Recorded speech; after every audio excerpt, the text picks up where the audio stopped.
Assalamualaikum warahmatullahi wabarakatuh. Tapi pun berjumpa lagi dengan saya Ibu Maimanah, calon guru penggerak angkatan 10 SMA Negeri 1 Sukabumi, Kabupaten Lampung Timur, Provinsi Lampung. Kali ini saya ditemani oleh rekan sejawat saya, Ibu Anis Fitriana. Beliau mengampu mata pelajaran sejarah di kelas 11 SMA Negeri 1 Sukabumi. Assalamualaikum Ibu Ani. Waalaikumsalam Ibu. Bagaimana kabarnya hari ini? Alhamdulillah baik. Alhamdulillah ya. Hari ini kita akan melakukan percakapan praobservasi ya Bu. Iya. Nanti saya akan mencoba mengamati jalannya proses pembelajaran yang akan Ibu lakukan di dalam kelas, atau sebelum saya melakukan proses supervisi kelas nanti Bu. Iya. Adapun tujuan yang dilakukan supervisi ini adalah untuk mengetahui dan juga mengevaluasi jalannya proses pembelajaran yang Ibu lakukan. Dan kenapa kita hari ini melakukan percakapan praobservasi sebagai persiapan awal sebelum nanti Ibu melakukan kegiatan pembelajaran, agar lebih siap lagi dan lebih percaya diri lagi, sehingga memberikan pembelajaran yang terbaik bagi murid. Begitu ya Bu? Benar Ibu. Ada beberapa pertanyaan Bu nih yang akan saya sampaikan kepada Ibu. Yang pertama berkaitan dengan tujuan nih Bu. Kira-kira apa tujuan pembelajaran yang ingin Ibu capai? Berdasarkan rancangan pembelajaran yang sudah saya buat, tujuan pembelajaran saya yaitu peserta didik dapat menjelaskan berbagai peristiwa sejarah dalam kehidupan bangsa Indonesia pada masa penjajahan bangsa Barat melalui literasi sejarah.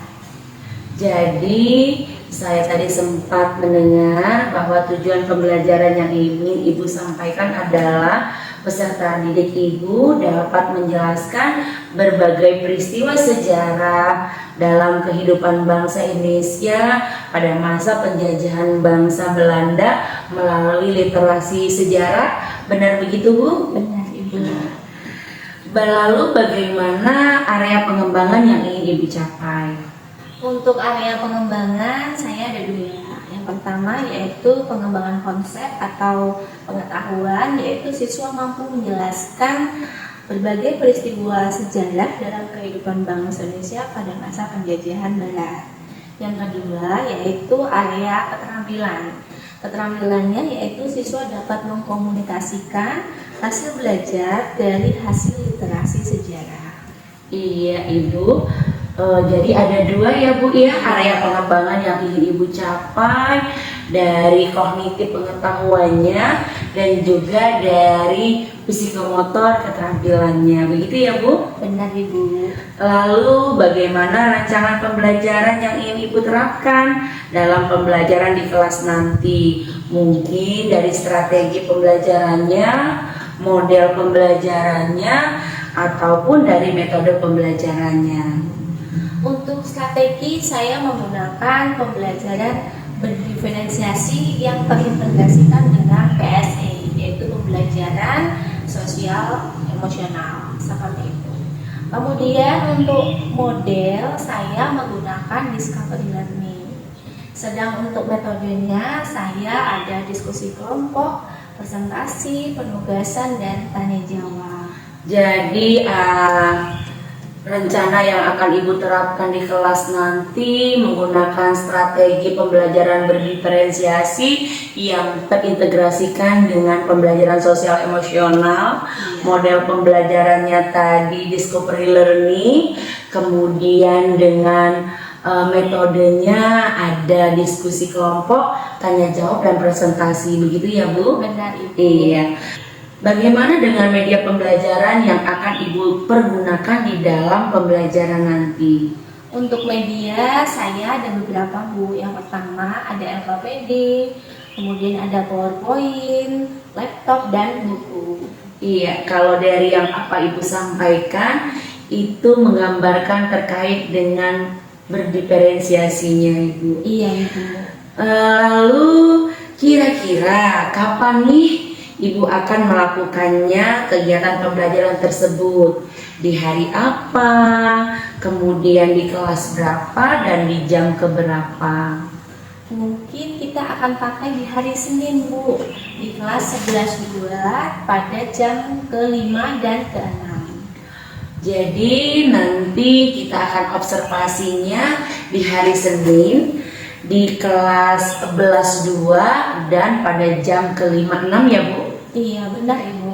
Baiklah Ibu, kalau begitu pada waktu yang sudah kita tentukan tadi, nanti saya akan datang ke kelas Ibu, saya akan melakukan supervisi kelas, saya akan melihat dan mencatat hal-hal apa saja yang terjadi dalam di kelasnya ya Bu. Iya. Nanti setelah Ibu melakukan kegiatan observasi pembelajaran di dalam kelas, kita akan adakan komunikasi seperti ini lagi Bu, yaitu percakapan yang terakhir pasca observasi. Nah, di situ saya mencoba nanti menyampaikan apa yang hasil pengamatan saya atau yang saya catat tadi. Sebelum kita akhiri Bu, kira-kira apa yang Ibu dapatkan dari percakapan kita hari ini? Saya mendapatkan gambaran tentang persiapan saya terkait strategi, metode, model maupun media dalam pelaksanaan pembelajaran. Oke, mudah-mudahan pada saat nanti proses supervisi bisa sesuai dengan harapannya Bu ya. Baik Ibu, terima kasih atas waktunya berjumpa sama saya nanti di hari Senin. Terima kasih banyak ya Bu. Sekali lagi, Assalamualaikum warahmatullahi wabarakatuh. Waalaikumsalam. Ibu awal ya, Assalamualaikum warahmatullahi wabarakatuh.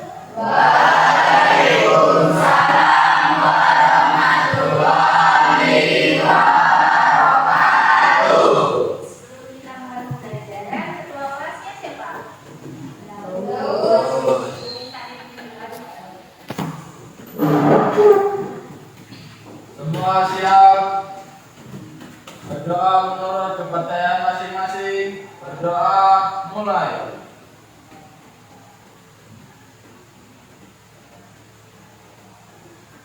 Berdoa selesai. Oke, ini ada surat berarti yang nggak masuk siapa hari ini? Septi sakit ya. Yang lain hadir semua? Hadir. Gimana hari ini?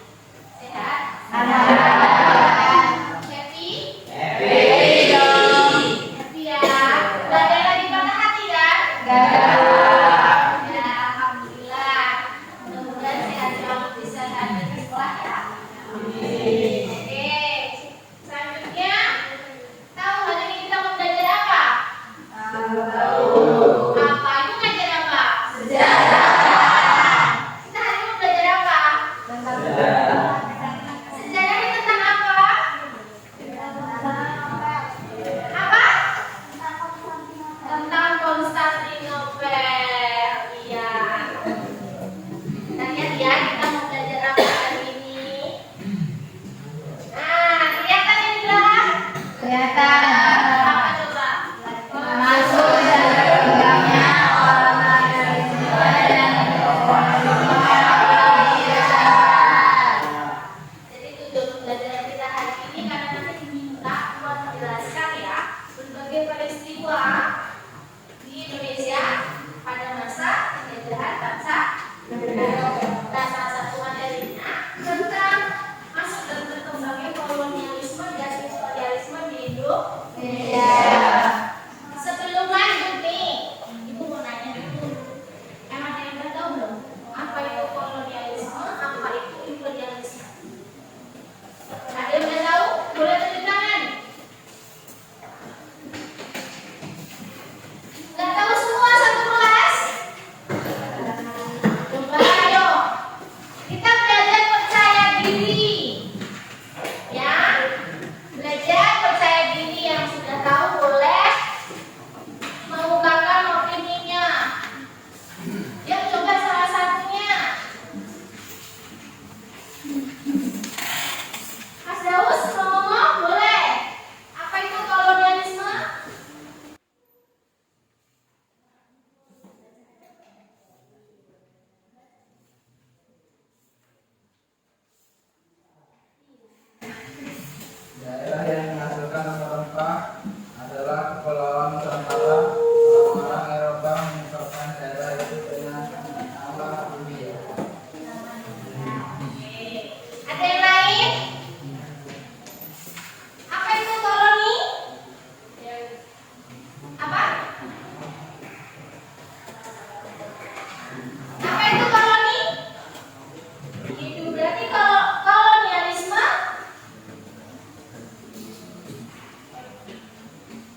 Ada sendiri itu masih banyak.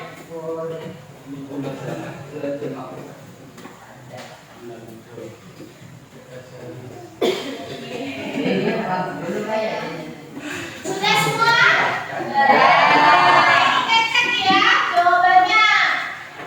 Ada yang jawab Belanda, Portugis, Jepang. Sejak kapan Jepang masuk benua Eropa?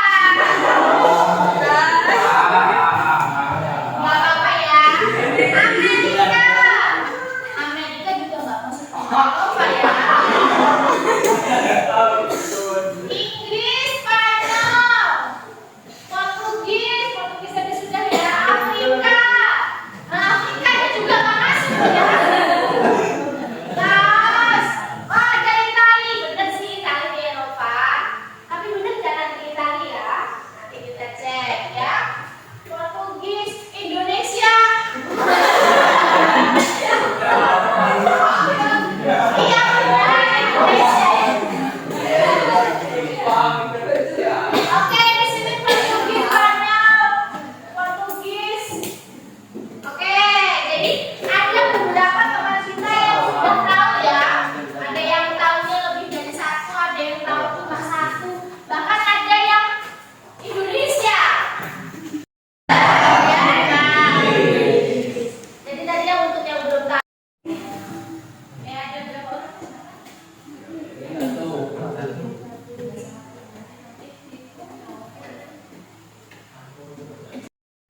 Ternyata mungkin belum baca, belum pernah dengar ya apa istilah kolonialisme dan imperialisme. Oke, itu bahas sedikit ya.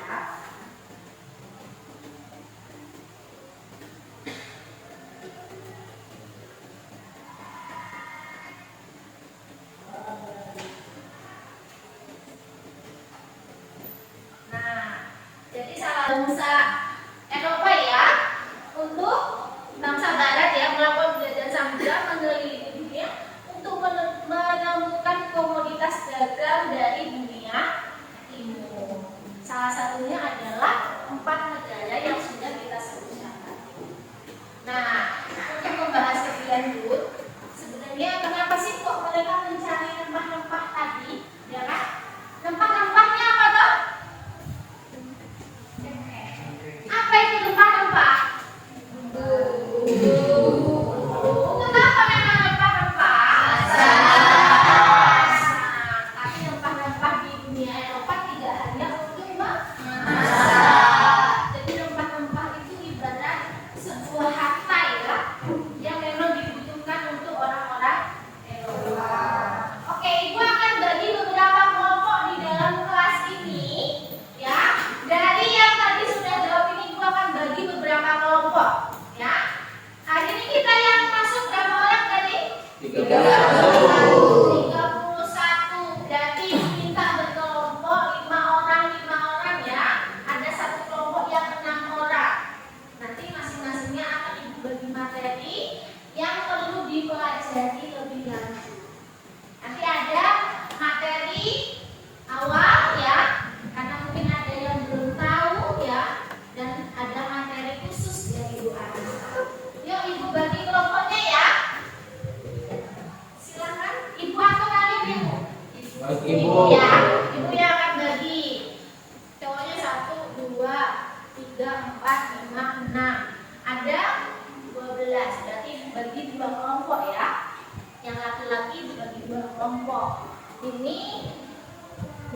dengan 4. Ini kelompok 2 ya.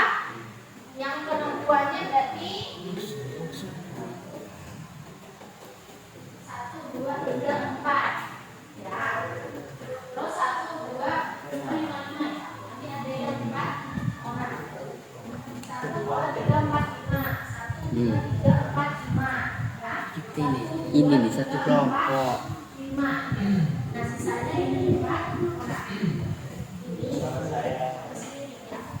paham? Yuk, ibu minta masing-masing kelompoknya untuk berkumpul dengan anggota kelompoknya masing-masing.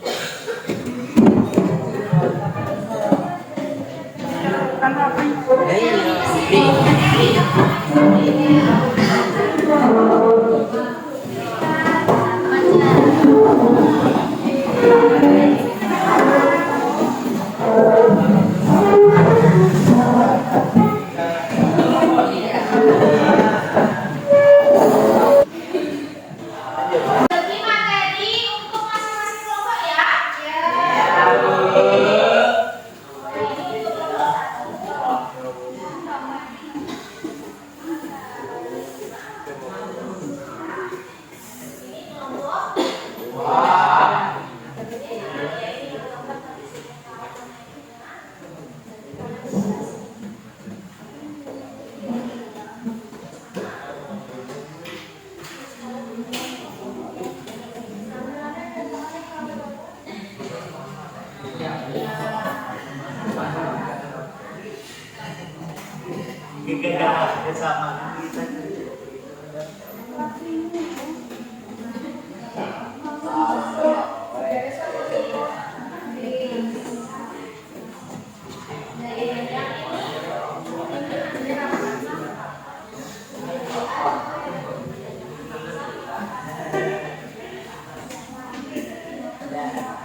Diperhatikan ya.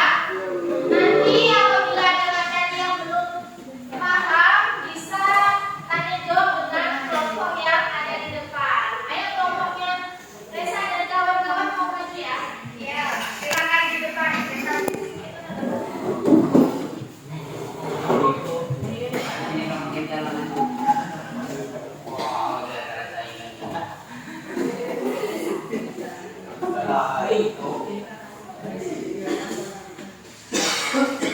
Baik, kami awali. Assalamualaikum warahmatullahi wabarakatuh. Waalaikumsalam warahmatullahi wabarakatuh. Selamat siang.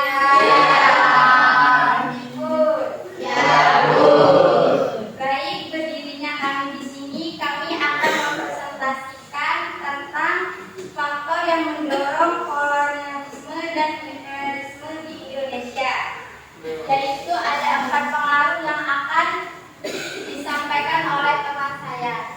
Nah, pengaruhnya itu ada 4 ya. Yang pertama, konsentrasi moneter wasit penguasa Ottoman menjalankan politik yang fokusnya terhadap Eropa berarti daerah kekuasaannya. Aksesnya satu-satunya akses bangsa Eropa ke Asia melalui darat tertutup. Lalu lintas perdagangan Eropa lain dari Asia seperti gading dan batu mulia.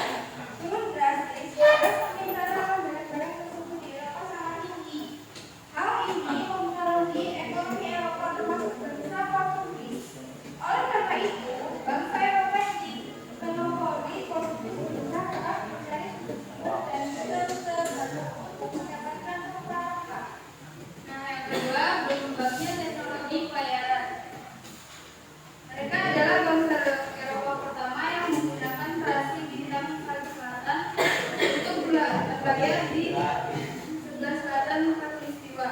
Umumnya, bangsa Eropa hanya menggunakan rasi bintang Polaris atau bintang utara sebagai paduan untuk berlayar di sebelah utara Khatulistiwa. Yang ketiga, berkembangnya merkantilisme di Eropa. Merkantilisme adalah teori ekonomi yang menyatakan kesejahteraan suatu negara ditentukan oleh banyaknya aset atau materi yang dimiliki serta besarnya volume perdagangan global suatu negara. Aset ekonomi atau modal negara itu berupa sumber mineral berharga seperti emas, perak, dan komoditas lainnya yang dimiliki oleh negara. Kekayaan perdagangan juga prinsip penyebaran agama perintah dan membangun kekuasaan domain. Pelayaran bangsa ekonomi dasari dalam mencari komoditas yang laku di pasar Eropa. Tetapi diidentifikasikan oleh negara itu sendiri. Komoditas tersebut adalah rempah-rempah. Baik, itu 4 pengaruh yang telah disampaikan oleh teman-teman saya. Apakah ada yang kurang jelas? Boleh dipertanyakan.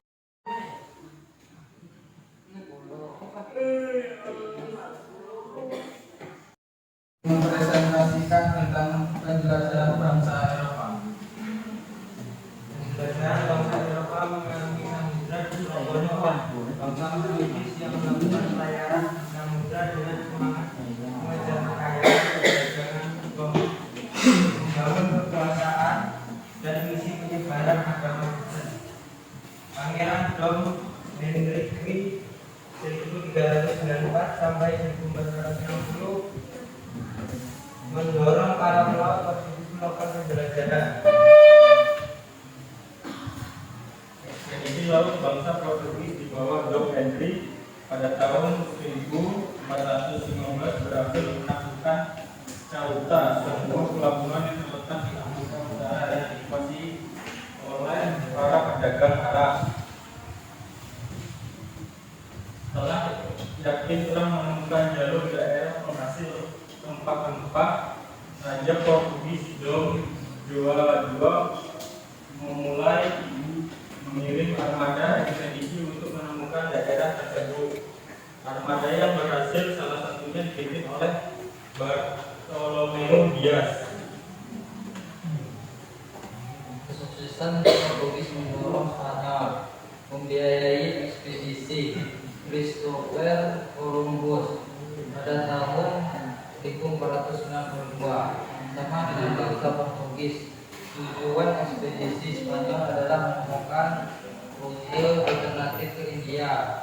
Columbus berlabuh di Bahama, benua Amerika, yang dikiranya India, dan lantas menamakan penduduk asli di sana sebagai orang India. Jadi Columbus secara tidak sengaja menemukan benua Afrika, Amerika. Pada 1493, Columbus kembali dari perjalanannya ke benua Amerika. Ia kemudian mengunjungi Portugal dan menceritakan penemuannya kepada Raja Dom João II. Hal ini memicu konflik antara Spanyol dan Portugis karena Raja Dom João II bersikeras bahwa bangsa Portugis merupakan pihak yang berhak menjelajahi wilayah Amerika. Guna menyelesaikan konflik antara Spanyol dan Portugal, diadakan perundingan Bukit Paris sebagai penengah pada 1494. Perundingan tersebut mencapai kesepakatan yang mengirimkan garis perpisilas bagian barat dari garis itu adalah wilayah penjelajahan Spanyol dan bagian timurnya adalah wilayah penjelajahan Portugal. Ini berarti bahwa secara garis besar benua Amerika masuk wilayah penjelajahan Spanyol dan Asia masuk wilayah penjelajahan Portugal. Sekian dari penjelasan kelompok kami. Apa ada yang ingin dipertanyakan? Kami beri pertanyaan aja.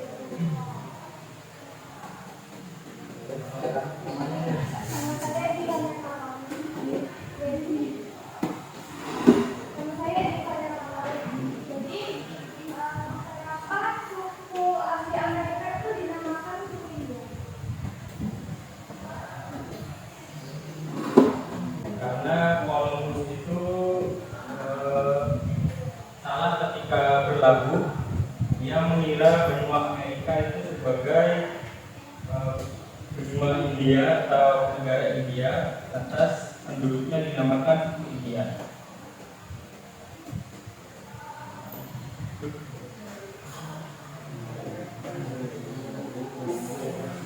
Sekian presentasi dari kami. Kami akhiri. Wassalamualaikum warahmatullahi wabarakatuh. Waalaikumsalam warahmatullahi wabarakatuh.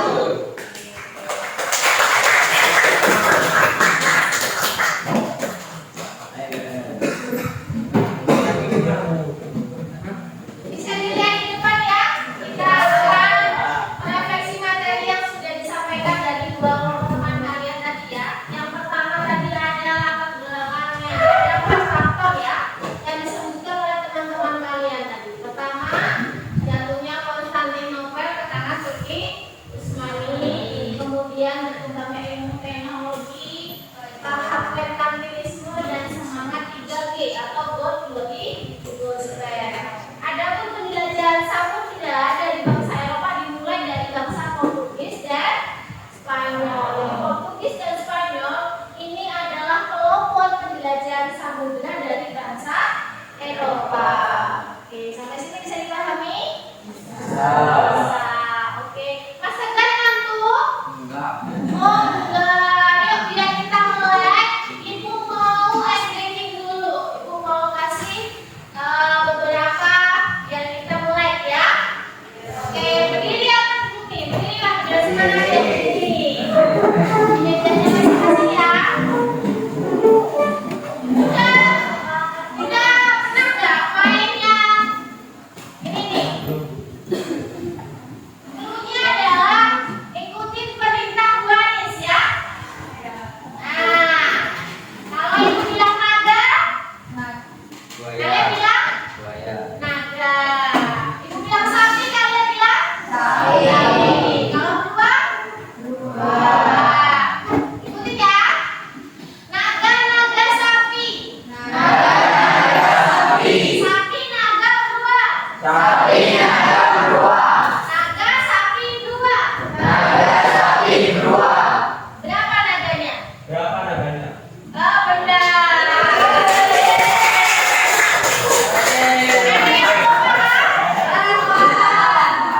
Ulangi ya. Naga, sapi, beruang. Beruang, naga, sapi. Beruang, sapi, sapi, naga. Berapa sapi dan naganya? Oke.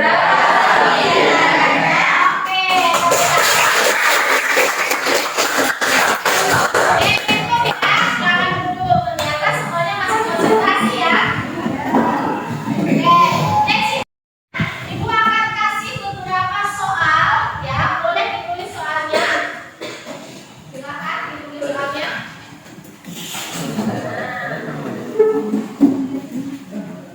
Tulis semua ini. Ya. Soal ini nanti silakan dikerjakan, didiskusikan di rumah ya. Iya, Bu. Yang pertama soalnya, bagaimana kelanjutan penjelajahan samudera? Bagaimana kelanjutan penjelajahan samudera?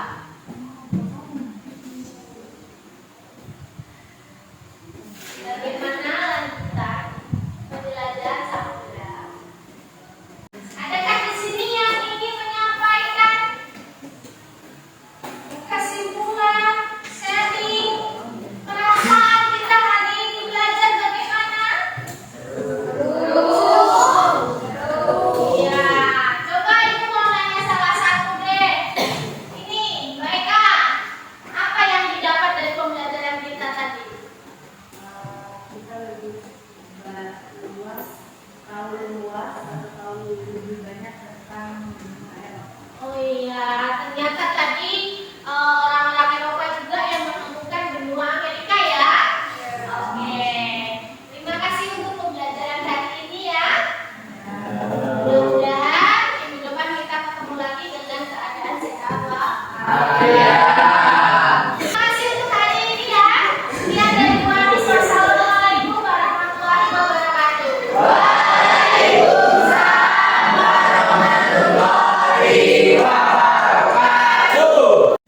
Assalamualaikum warahmatullahi wabarakatuh. Bertemu kembali dengan saya Ibu Maimanah, calon guru penggerak dari SMA Negeri 1 Sekampung Mudik, Kabupaten Lampung Timur, Provinsi Lampung.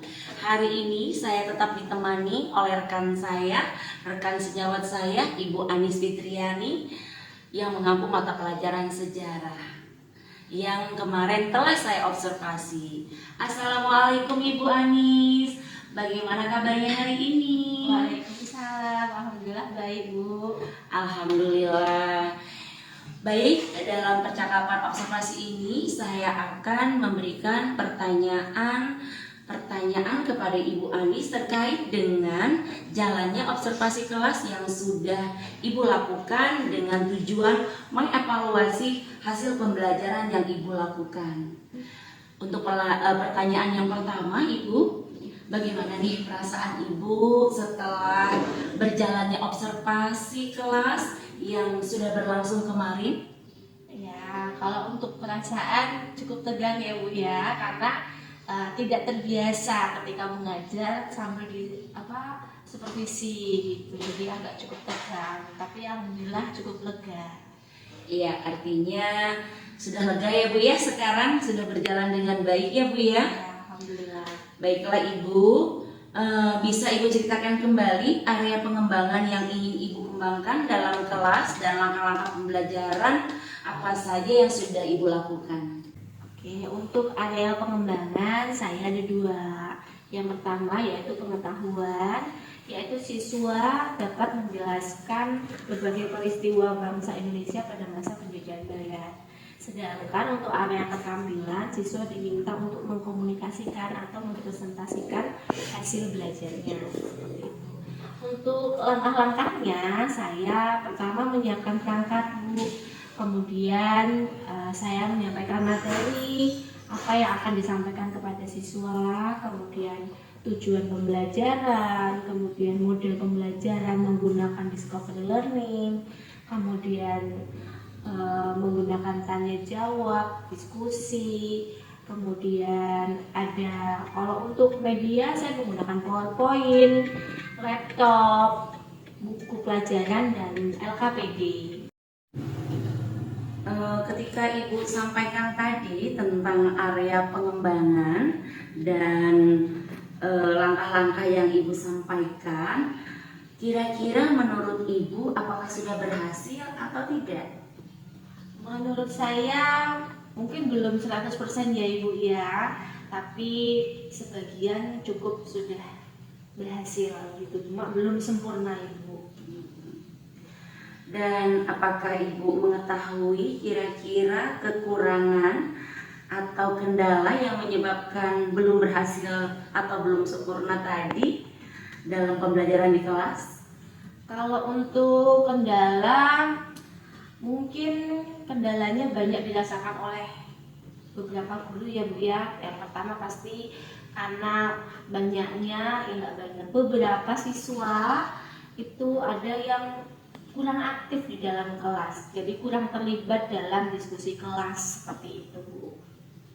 Iya, kira-kira mengapa hal tersebut terjadi menurut Ibu?